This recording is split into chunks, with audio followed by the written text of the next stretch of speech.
In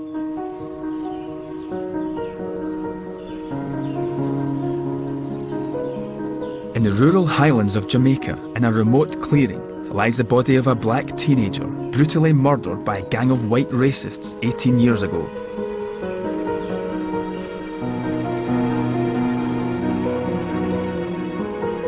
His name represents one of the most shameful episodes of British race relations history. It has come to symbolise an iconic struggle against injustice and sends a shudder through the corridors of power. His name is Stephen Lawrence. Murder in South London 2 years ago of the black teenager Stephen Lawrence's family are determined to carry on their long search for the truth about his murder. Out of the blue, he was attacked and stabbed. Stephen Lawrence's 19th birthday, his family lead a vigil at the South London bus stop. For 18 years, Doreen and Neville Lawrence have struggled to win justice for their murdered son. The justice system is saying to the white kids out there, you can do whatever you like to black people and we're not going to do anything to you. This is the story of how an ordinary family exposed one of Britain's biggest organisations as institutionally racist. Obviously didn't try hard enough for this case. And one of the factors undoubtedly in my mind was the fact the family were black. Since 1993, the prime suspects of this racist killing have treated the justice system with contempt. They were just laughing in our faces that they knew that was it. You know, they got away with murder. Over the past 12 months, Panorama has been granted exclusive access to Doreen Lawrence and her family. The fact that somebody's been held to account and they've gone to prison for him, that would be the closure I'm looking for. We follow the story of one woman's relentless fight for justice on the day that time finally ran out for two of her son's killers.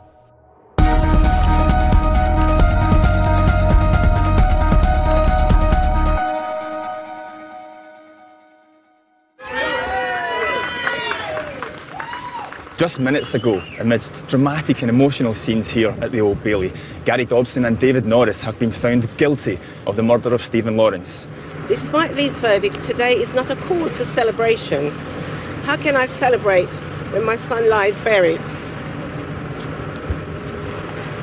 When I cannot see him or speak to him, when will I see, when I'll see him grow up and go to university or get married or have children? Few would doubt, had it not been for the tenacity of the Lawrences, and especially Doreen, this day might never have come. But there is a private, untold story of this woman's quest for justice. This is the story of the Stephen Lawrence saga that you haven't yet heard through the eyes of his mother. Stephen was the firstborn, yeah, and I remember when I was pregnant, I wanted to have a son, so I was more than over the moon when Stephen was born. As a baby, he had a temperament, Stephen did, you know. That hasn't changed while he was growing up. He was determined. He knew exactly what he wanted. He was very creative. He loved drawing. He took part in all the sports that happened in school. He took part in the mini marathon back in '88. How did he do in that? He came 100 and something, but I think the mere fact that he finished the course was quite good. He was almost like that annoying older brother that, as a younger brother, you could never, ever sort of get to that level. As much as you tried, as much as you... It didn't matter how hard I worked, it didn't matter how hard I trained. When I thought I got to a certain place, I'd look up and he'd always move that marker another step forward. It's hard to believe that he would have been 37.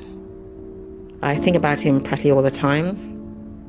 You know, would he have had the family? You know, where would he be in his career and stuff like that? But I still have him as being a young man.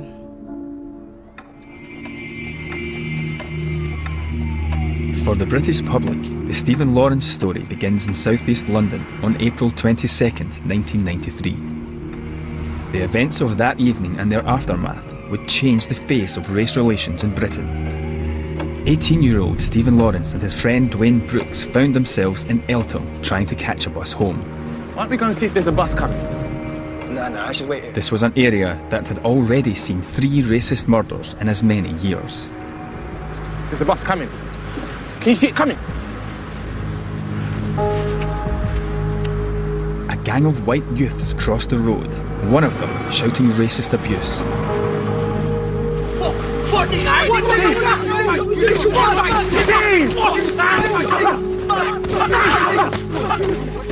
I saw the first person who shouted, what nigger? He hit Steve with a striking blow from up above, straight down. At the time of the blow, he did scream. I've never heard anybody scream like that before. The attack was brief, lasting only 10 seconds. Long enough, though, to inflict 2 deadly stab wounds. Please, Steve, get up! Come on, Steve, let's go! There's a terrible purity about the murder of Stephen Lawrence. The word nigger is used at the scene. And it's a sad fact that in anything else called a racist murder, people look around for other explanations. It's a defense mechanism, I think, among white people to say, oh, well, there must be some other explanation, or there must be some qualifying factors. Here, there are no qualifying factors.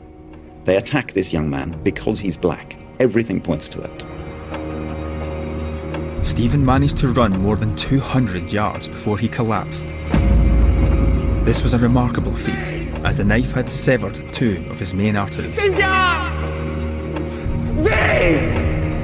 Steve, get up! He died where he fell, on a cold pavement in Elton, in a pool of his own blood, around 15 minutes after he was attacked.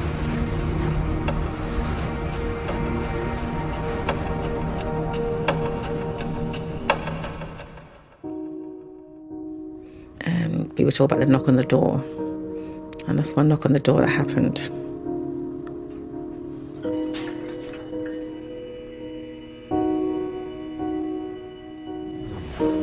We drove to the hospital. I remember as I walked in, I saw a young man in front of me. I never was coming in, so he recognised Dwayne straight away.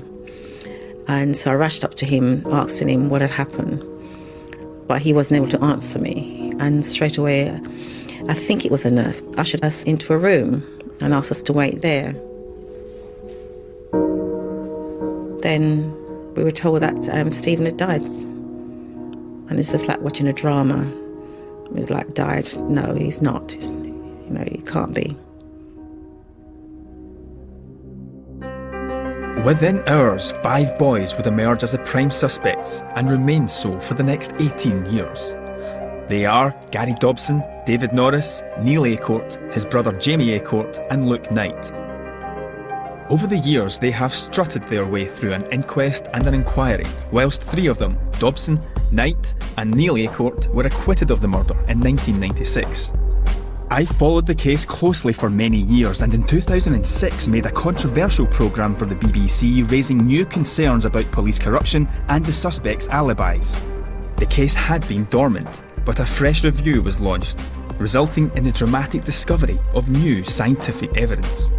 And in 2010, 2 of the 5, David Norris and Gary Dobson, were charged with murder. But under double jeopardy law, Dobson cannot be tried twice for the same crime without a special hearing at the Court of Appeal, where it must be proved the evidence is new and compelling.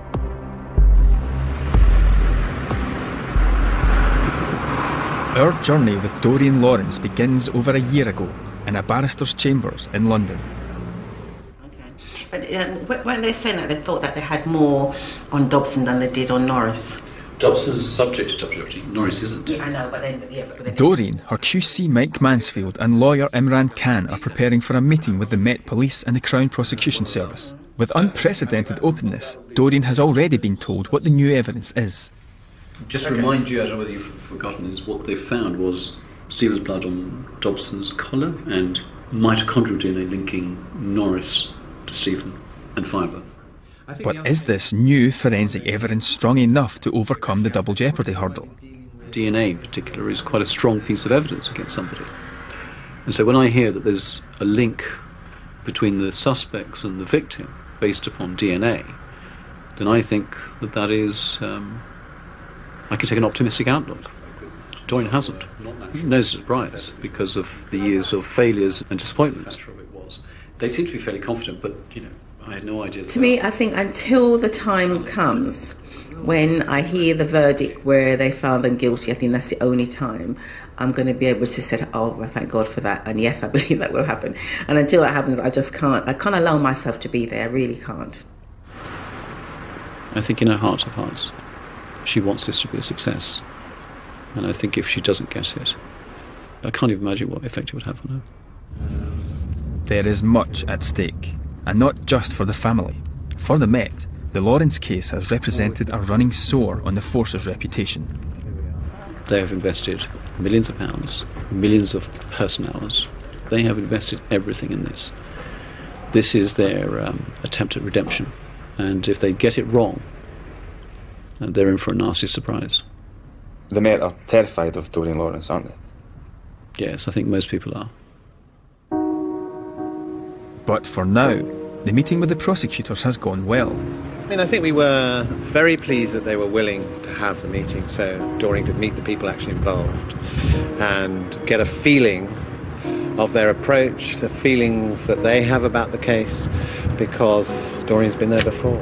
The fibres and everything that they have, they're very confident, but I'm still a little bit on the fence. I think I've been there before when we've been able to say, well, we've got this and this. It's the Court of Appeal, that's going to be the test. The court has to decide in one case whether, in fact, it can go back for trial because the person's already been on trial once, the double jeopardy situation. In order to do that, it has to meet a very high threshold. So obviously that's going to be the next big test. Over the years, several dogged re-investigations have failed to crack the case. But it was the first investigation which was crucial, and it was hampered by incompetence and institutional racism from the outset. As Stephen lay dying on Wellhall Road in April 1993, officers made a series of fundamental errors and assumptions which would haunt the Met for years to come. Where's the ambulance? All right. Call the ambulance, not the police. Stephen's friend Dwayne described a racist assault, pointing out the direction their attackers had fled. Gang of white boys attacked us. They ran up Dixon's Road. Go after them! But the police appeared to be focusing their suspicions on him. I was in shock. I didn't know he had been stabbed. They were more interested in how he got those injuries. Was it me that attacked him? Did we have a fight? Or were we in a gang fight? Initially believing Stephen had received a blow to the head, police failed to detect the real cause of the emerging pool of blood, 2 5-inch stab wounds. Officers were as panicked as I was and seemed to be in shock just as I was. But they were also repelled from touching him because of the blood, like I was. 2 passers-by were Connor and Louise Taff, Christians on their way home from a prayer meeting. They were with Stephen during his last moments. They told how police failed to provide any medical attention to Stephen. There was no attempt by the officers to try and staunch the blood? Staunch the bleeding? No, there was no attempt to staunch the bleeding. But the blood was very visible. It was... Yes. It's a sad thing to leave the world with so much hate directed at you. I just said, you are loved. I just wanted him to know that somebody cared. We just tried to pray over him and said, Lord bless him and Lord heal him. I wished I had enough faith, that I could try and raise him from the dead. Sorry. 2 officers tried to take a pulse, but no first aid was administered. And by the time the paramedics arrived at 5 to 11, Stephen was already dead. I checked all of those officers who'd done first aid courses. All of them had no idea what first aid was about. I said, what is the ABC of first aid? Airways, breathing and circulation. None of them knew the full ABC. They didn't even know what ABC stood for. None of them actually touched him properly at all. They didn't do any first aid at all. There is this confused scene, and an police inspector arrives, and he would say later, takes charge. And he made a whole series of assumptions about what had happened, for which there were no grounds, and for which the Macpherson inquiry would later conclude he made those assumptions because Dwayne and Stephen were black.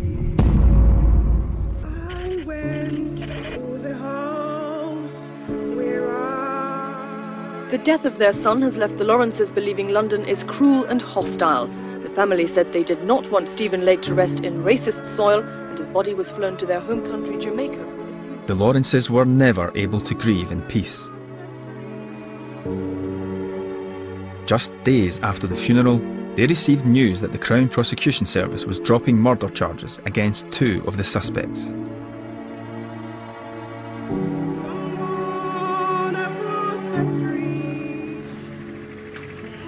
But for Doreen Lawrence, that would never do, and this signalled the beginning of her long battle against the police and the judiciary.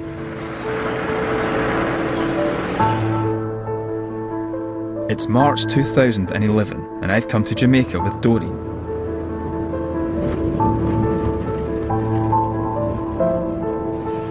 I'm hoping to learn about her upbringing, which might give me an insight into what has driven this woman all these years. Doreen was born and lived in the rural highlands of Jamaica and used to play amongst the trees here. But in 1993, this quiet place took on a new significance. It's where Stephen is buried.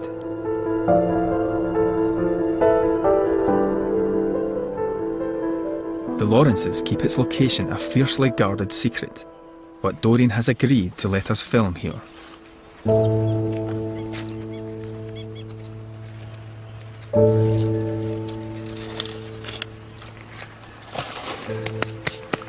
can tell by the amount of years I've been coming, the amount of flowers has been bought.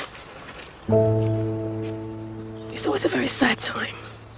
And as this picture's beginning to wear out, I think I'll have to get another one done for him. I'll get another one done. This is a peaceful place for Doreen, a place to reflect and quietly speak to her son. But I am slightly taken aback when the anger she still feels rises to the surface. I'm really pleased that I have buried him here, because had he been buried in the UK, his grave had been desecrated so many times. Here, nobody knows where he is. Then again, I think the country didn't deserve to have his body there anyway, because they took his life, so I just think they didn't deserve him, so. I think it's still the best thing that we did, that we brought him here, so he can be next to his great-grandmother, so she can help look after him. I try and talk to him in my head. I just talk to him about how we are, what we're doing. I like to have that time that I can talk to him. This is a side to Doreen Lawrence the public never get to see. Her reputation is one of an impassioned campaigner and a formidable opponent. I wanted to know how those who knew her as a child remembered her.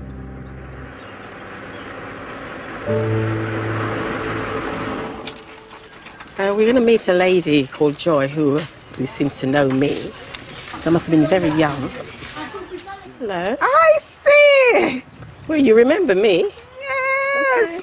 Hello. Ah, you're good, yes. Joy looked after Doreen's grandfather until he died and has clear memories of a young Doreen and the childhood traits that led to her nickname, Icy.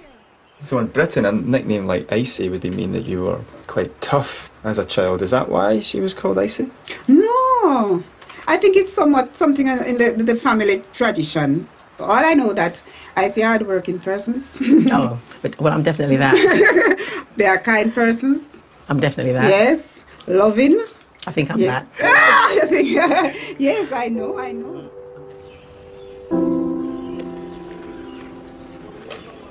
It's been a short trip, and there's just time for a final visit to Stephen's grave. Though many years have passed since his death, these moments do not get any easier. It's like a bittersweet moment, really. You know, yes, I will have to get back home, but at the same time, it's saying goodbye to him again. And it's always again and again. By the time you come back here to see Stephen again, what would you hope to be telling him? That somebody's gone to prison for his death. Somebody, hopefully. Yeah, that's what I'd like to be able to tell him. Do you think that a positive result in this trial would give you closure? I think where I'm concerned that he's no longer here, so that would always be there for me. But the fact that somebody's been held to account and they've gone to prison for him, that would be the closure that I'm looking for.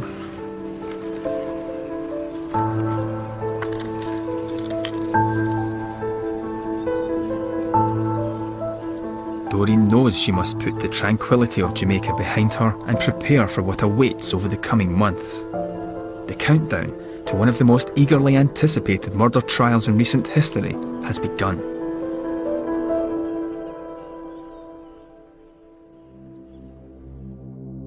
In 1993, Gary Dobson and David Norris were part of the gang of 5 who have always been the prime suspects for this murder. Led by Neil, the eldest of the Acorn brothers, the gang had a fearsome reputation for carrying and using knives. Dobson was more of a follower, if perhaps brighter than the others. Norris was a different story. Aged just 16, he was the violent son of a drug-dealing gangster.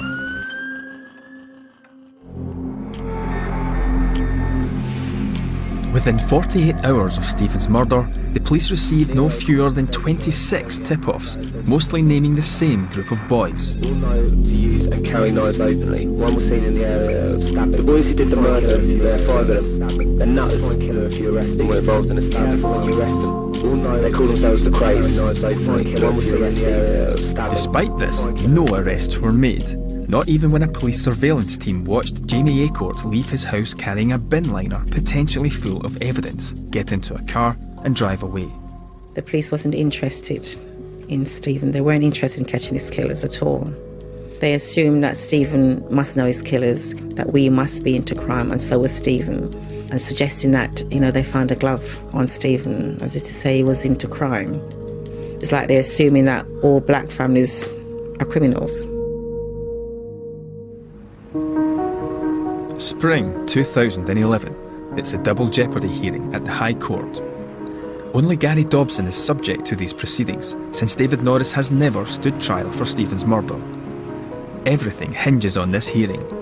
If the CPS cannot persuade the 3 judges the new evidence meets the legal threshold, there will be no trial at all. Doreen and Imran are preparing for court. We're second day into being at the High Court. Once the witnesses are done, the lawyers are going to make submissions to the court as to whether the acquittal should be overturned or not.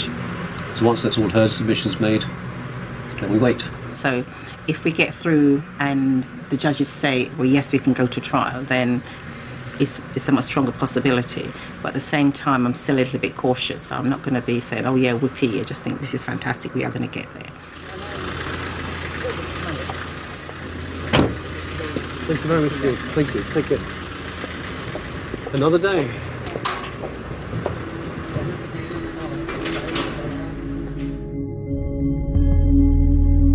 Prosecutors believe they've found the evidence proving Gary Dobson was part of the group of boys who attacked Stephen Lawrence.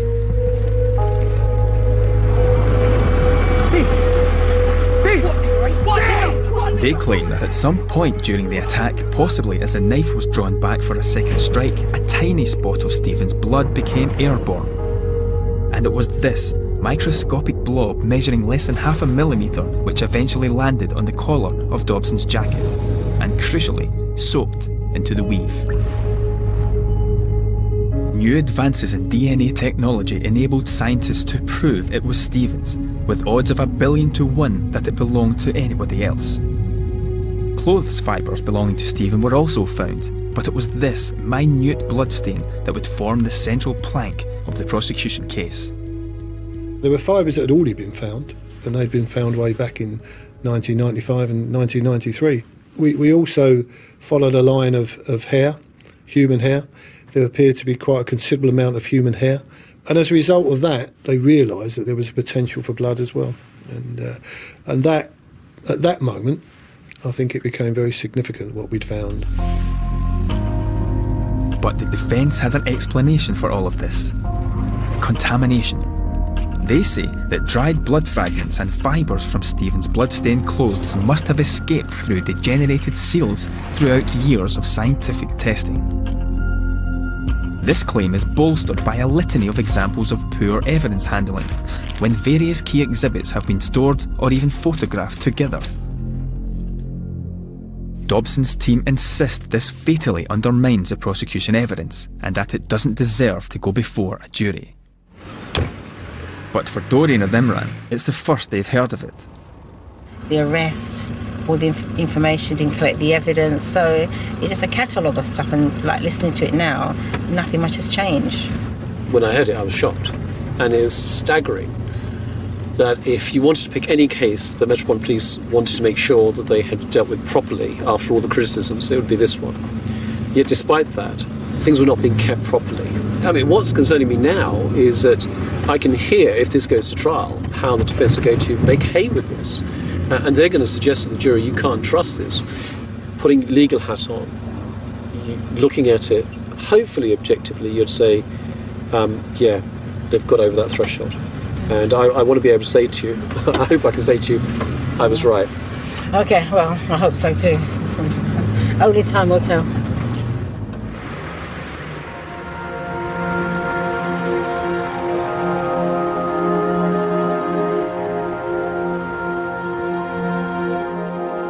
It's Good Friday.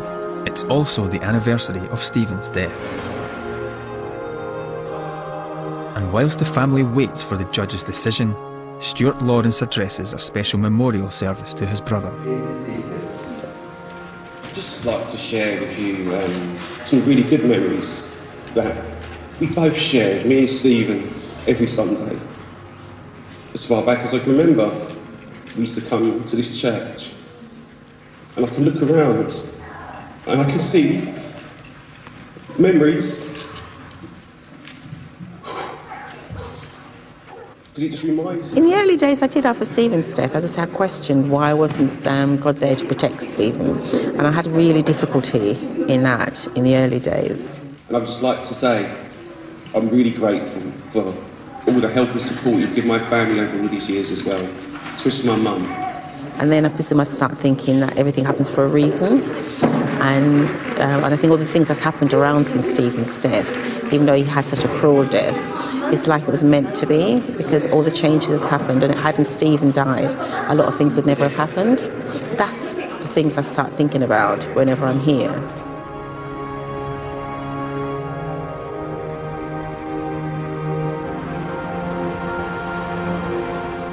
People say to me, well, you know how strong you are. I don't think I'm strong. I don't think I'm strong at all. I just think, you know, there's something there carrying me and helping me through. So I'm not doing it on my own.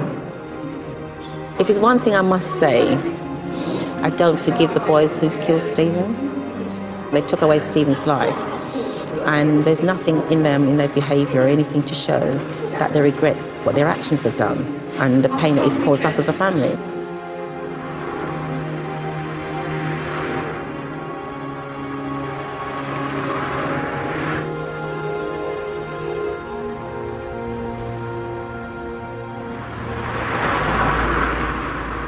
Today the judges deliver their decision, and the Lawrences learn if Gary Dobson will stand trial for Stephen's murder alongside David Norris. Just want to get today over with, and then we can evaluate from there, so to speak. It's going to be hard. It's going to be hard. I'm not sure both individuals are going to be in court today. I suppose I'm just looking forward to seeing what they look like now, because in the past, say 10 years or so, I've not seen. So, and everybody's grown up and got a bit older. Steve was never allowed to get older. They just got on with their life as if to say nothing's happened. And it's like, yeah, you know, you thought you got away with it. With a bit of luck, you know, when the judgment comes out today, we'll say, yeah, we've got you. Well, not quite, but we're on the road.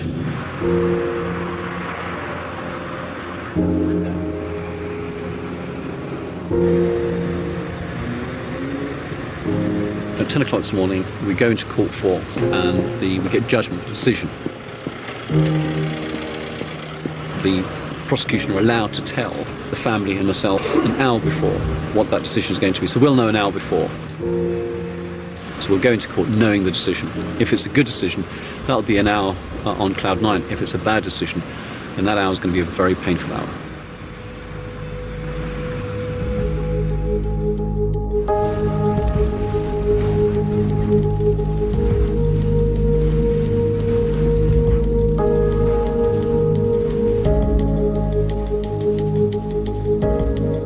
It's the result Doreen's been waiting for.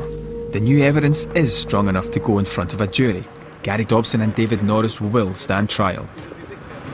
It's been a long time in coming, but we still have a long way to go. And so at this moment in time, all I can think about is Stephen. And that perhaps somewhere down the line we will finally get justice for him. I think it's just been a long time. for us to get to this position. And that's all I wanted to say.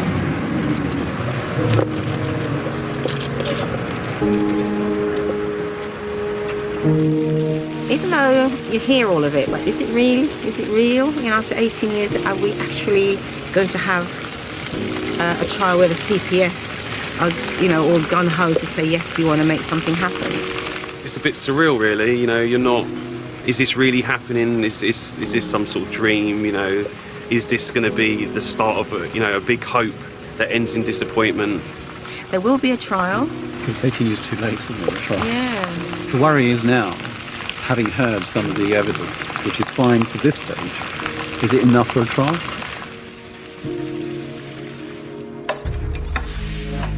Doreen is no stranger to overcoming obstacles. From the beginning, she found herself up against an establishment that didn't want to listen. Within just 48 hours of Stephen's murder, there were already strong grounds for arrest. But it took an intervention from the world's #1 humanitarian, Nelson Mandela, before the police finally moved. If a black person had committed a murder, they would have arrested him by now. But because it's a black and it's white, it seems as if they're condoning what these people are doing, because they're not showing to us that they are out there doing their job and arresting people. Next day, despite no significant new evidence, police started arresting the suspects, including Dobson and Norris. But during interviews, the boys, who were all aged just 16 and 17, gave little away. Can you give me your full name, please? Neil Charles Acolt. Do you agree that the tapes were unsealed in your presence? You told me I ain't got to say nothing, I don't want to say nothing yet. We're investigating... A vast array of weapons was seized from the houses, but none could be proved to be the knife used in the attack. No comment. RC22 is a Tiger lock knife. Cool. No comment. Exhibit RC21 is a Gurkha type knife. RC25... No comment. This is a sword in a scabbard found... David Norris also remained tight-lipped. Are you going to tell us where you were that night? No reply. Do you remember that night? No reply. Gary Dobson, on the other hand, was much more talkative. Where did you want me to start? From what time? As well he might be. Dobson had some explaining to do. He'd already told police during their house-to-house inquiries he stayed home all night. But by the time of this interview, the police knew otherwise. Yeah, you are, bro. A local youth had heard about the stabbing, put 2 and 2 together, and turned up at the Acort's house an hour after the murder. What's up? Look, there's been a stabbing down Wellow. Yeah. You boys don't know nothing about it? Why should we? What else was it? This witness would later claim he saw Dobson, Norris and the Acorts cleaning themselves up and acting suspiciously. Right, well look, I'm just saying, yeah? He's dead. So now you told us. Word got out this boy had spoken to the police about what he'd seen. Dobson changed his story. You stayed indoors all that night? No, I popped out at 12:15, that's 12:45. Ran to a friend's house to get a CD and then came straight back. I was only out for 10, 15 Then Dobson repeatedly lied about knowing David Norris. Why did you not tell us you knew Norris? What's the cover up with Norris? I don't know Norris. I know of a David Norris. I don't know a David Norris. He's the madman with a knife at the moment. I know of a David Norris. But unknown to Dobson, he'd been photographed with Norris outside the Acorts house just a week before. Many items of clothing had been seized, including a jacket from Dobson and a pair of jeans from Norris's room, but they would yield no useful forensic evidence. For now. By the summer of 1993, the case ground to a halt.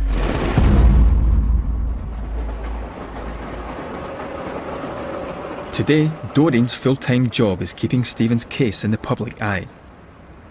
In a lasting memorial, she helped set up and is a director of the Stephen Lawrence Charitable Trust in Greenwich, a purpose-built centre which trains and funds budding architects.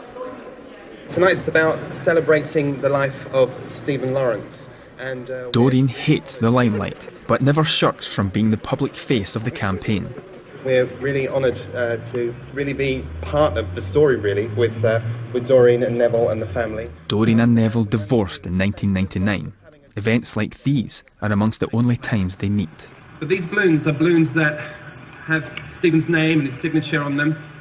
And we're going to invite the family first to release their balloons. God bless you, Stephen. Ladies and gentlemen, let's host Stephen Lawrence. May his name rise and rise and rise. We're here to look back what's happened since his death and to look forward to the future and the work of the Trust. What I'm most proud of is having this magnificent building and the work that takes place in it, working hard to make Stephen Lawrence a name and all the achievement to be a lasting legacy for years to come.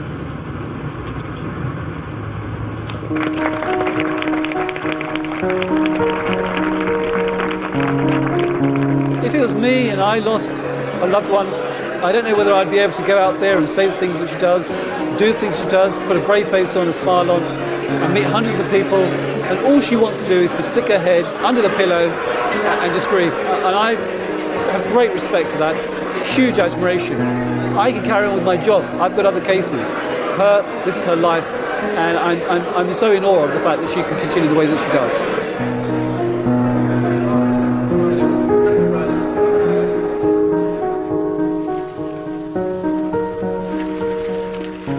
At some point, I'd love to be able to say bye-bye and to see the Trust can support itself.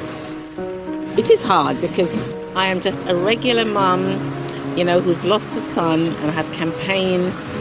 And I think if from the word go, had the police caught his killers and did what they need to, nobody would ever hear from me or even know who I am.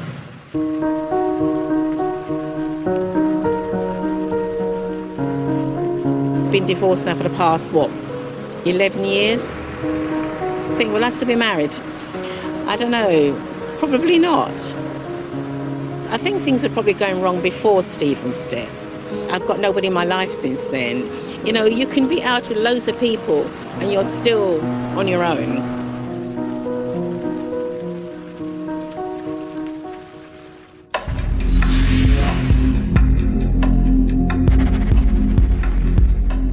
After the failure of the first investigation in 1993, the family intensified the pressure on the Met and a fresh inquiry was launched the following year.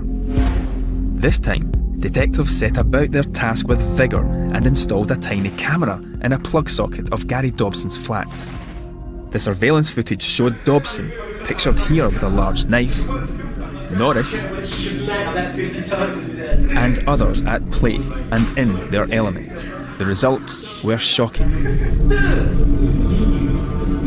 There's a nigger there who like me bucking this years ago. I had to stand like me pocket it. Pulled it out, I picked the thing off. And I went, that'll do there, Mick, before I end up cutting her off. I'm telling you, I'm taking my skin and black like torture and sex ever like. I'll throw their 2 legs and arms on the same body. I'm letting squirm with the They behave in a way which, as evidence of racism, is shocking almost beyond belief, certainly almost beyond bearing. You brother little where they're formed a few weeks ago. The film shows Neil Acortt with a knife virtually all the time. As he is talking, he's waving the knife around. He's making stabbing movements in the air. He's making a sort of strange bowling movement with a knife in a very sinister way. He replicates the way in which Stephen Lawrence was attacked. It's evidence of virulent racism and a violent obsession with knives, but not evidence of murder. The investigation stalled again. The Lawrences, frustrated at yet another failure, took matters into their own hands and in 1996 brought a private prosecution. The parents of Stephen Lawrence arrive at the Old Bailey for the start of the trial. Charges were laid against Gary Dobson, Luke Knight and Neil Acortt, but the case rested heavily on Dwayne Brooks, who had picked out Acortt and Knight in an ID parade. But his evidence was deemed inadmissible, and before the jury got to see the police surveillance video, the case fell apart. I don't think what happened today is fair at all. As you can see, my wife is not here today, so you can just judge how she feels. I remember collapsing. When I went home, they'd get a doctor to see me. And I think that's probably one of the first time I've actually saw a doctor since Stephen's death, because I think I've been holding myself for so long that keeping myself going. And I think that was probably the last straw. And it affected me quite badly. 3 of the principal suspects, including Dobson, walked free from court, and because of the way the law stood at the time, they believed they could never be tried again.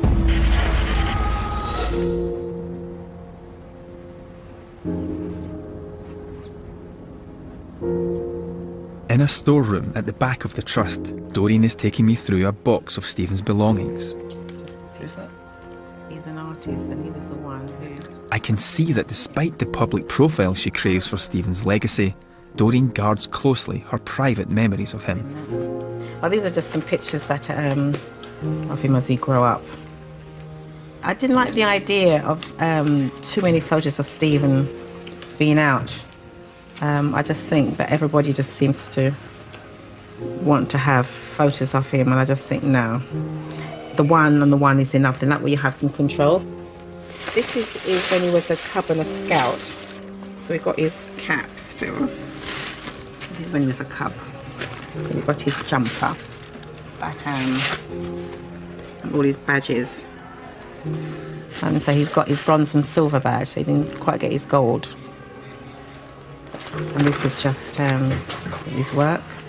And then when I look at the date of when he did that, he did it on the 7th of April, 15 days before he died, when he did that. And when you say you can't read it? No, I can't read it, no. Why not? I don't know, I find it difficult. Because when I look at, what he could achieve and see his work here, I'm not ready to read this yet. Not ready to read this yet. In the early days, I know there was days when I'd lock myself in my room, I didn't come out, and that was really a dark place. And I know once you're in there, it's very difficult to take yourself back out. And I'm always worried about allowing myself to go back there.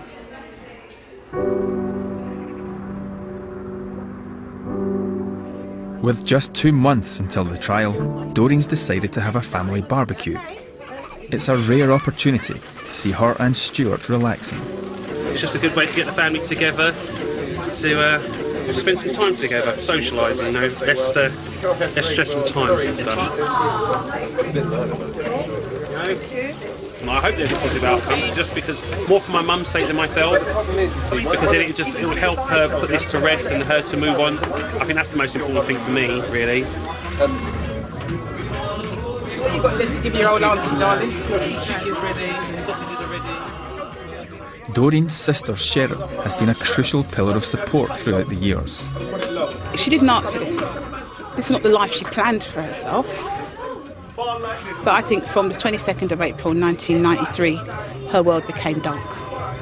And I'm hoping by the end of the year there will be a light. What we need is justice. I don't think she'll stop until she hears guilty.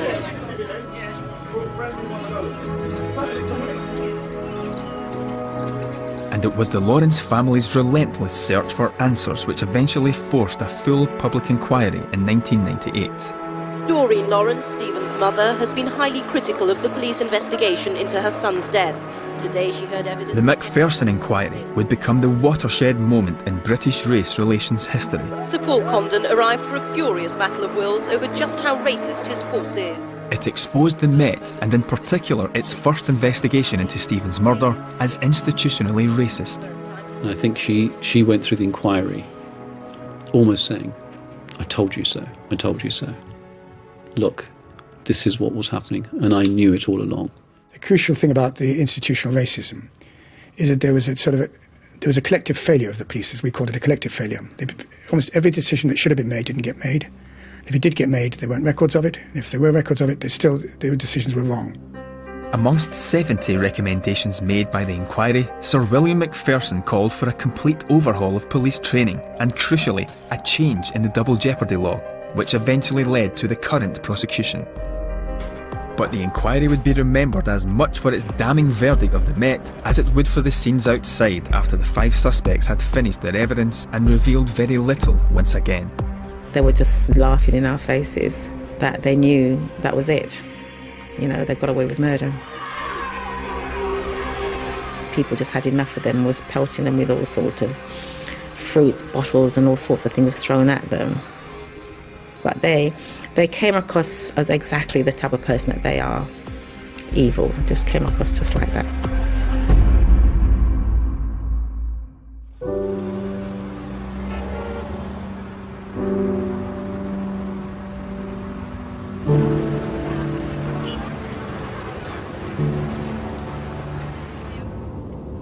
It's the first day of the trial, the day she's been waiting for 18 years, and I had, perhaps naively, expected Dorian and Stuart to be more upbeat. Just numb at the moment. The media attention is going to be even more intense than ever. I don't know, it's like something new. You know, it may be going on for 18 years, but it's still something new. Listening to the news this morning, you know, it's so clinical that how the reporters, how they talk about it is just a matter of fact. It's a statement. It's emotional involvement for me. Most of the stuff is resting on contamination. What the prosecution is saying to us is that they're ready for all of that. They've got answers for all of it. I mean, dare I say, if we meet here 5 weeks' time, I think you'll have a conviction, Dorian. What do they say? The proof of the pudding is in the eating. So until that actually happens, nobody can be certain. You ready? If there's such a thing as being ready. Well, just put one foot in front of the other, really, as I've been doing for the past 18 years, really.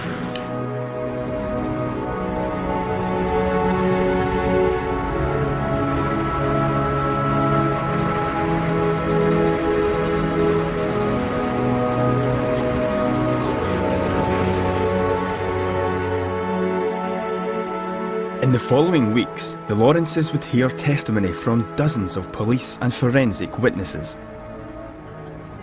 And for the first time, the case against David Norris was revealed.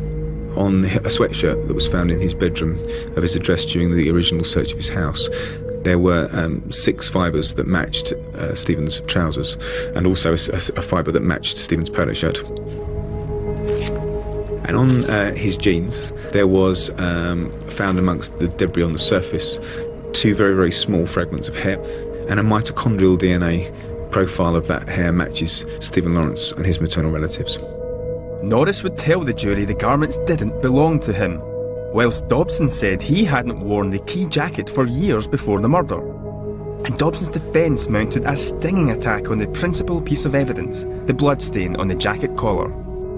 They claim that one of these dried blood fragments from Stephen found their way onto Dobson's jacket through cross-contamination. When scientists tested the jacket for traces of saliva, they sprayed it with water before covering it with a paper sheet and weights to squeeze them together. It's during this process, they say, that one of Stephen's blood flakes became liquid again and soaked into the fabric. The defence didn't offer any scientific experts of their own, but the lead prosecution scientist carried out a series of tests to see if this saliva examination could indeed explain the bloodstain. During our experimentation, we were never able to replicate the stain on the collar using dried flakes of blood from Stephen Lawrence or from the blood from the packaging. The nature and appearance of that stain indicated that it was a result of wet blood landing on that garment, and it was not the result of the testing that had been conducted subsequently on the item. So one of the explanations for the stain was that the wearer of that jacket was at the scene of the attack. Yes. But the jury was told how a comprehensive police review of the handling of each exhibit over the past 18 years exposed a series of contamination blunders. Given that this is one of the most high-profile unsolved murders in Britain, never mind in the Met, wouldn't the Lawrences be entitled to expect that these exhibits would have been better looked after? Yes. I think that there were things that I wish were better, but they didn't affect the evidence that we've placed before the court. I am not a scientist, so I go to scientists, and had they have said to me, well, that is a disaster, then I would have, my heart would have sank. But at no stage did we get that. 4 weeks into the trial, after intense legal debate, a jury was shown the police surveillance video for the very first time, 17 years after it was recorded.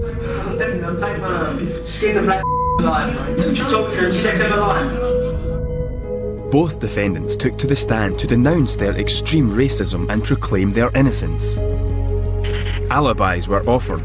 Stephen and Pauline Dobson swore their son was at home at the time of the murder, as did Norris's mother. The defendant's fate is now in the hands of the jury, which, after 6 weeks of evidence, is sent out to consider its verdict.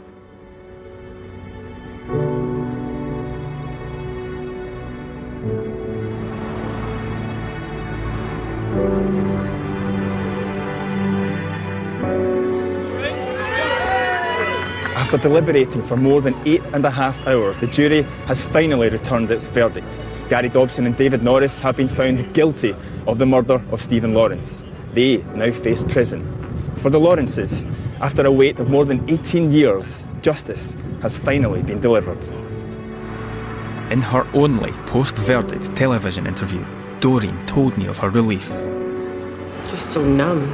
I think when we were told that the jury the verdict was in, it's just all of a sudden you just start to feel, gosh, panic. Whereas it before, even though I was sort of really holding myself, it just seems to have just got even tighter still. So when they said that, you just feel something inside like snap to say thank God.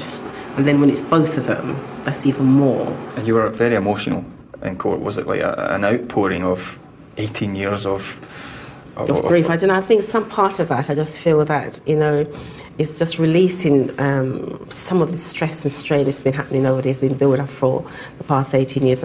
It's not all out, because I just think I'm still, am I going to keep pinching myself to say that they've actually been found guilty? I think it'll take a little while to sink in. At some sort of justice, I want people to think. For Doreen Lawrence, this verdict may represent a chance for closure. But for the Met and for Britain, the legacy of Stephen Lawrence will endure.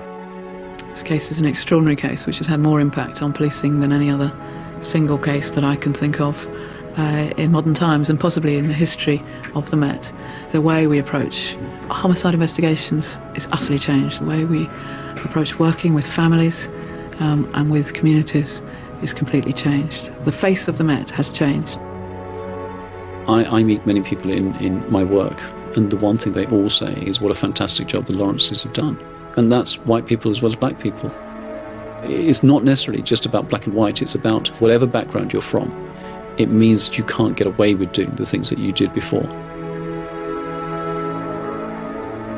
Even after all this time, the name of Stephen Lawrence is instantly recognised, and even among people who weren't alive when he was killed. The name alone is a key to a whole series of issues and thoughts, positive ideas about Britain and race. If that's Stephen Lawrence's legacy, it's a very fine one. We should be very grateful to him. Okay, Stephen's name going to go down in history for all sorts of things, and I just think, okay, that's a positive, but I'd rather have my son here than having his name attached to a legacy.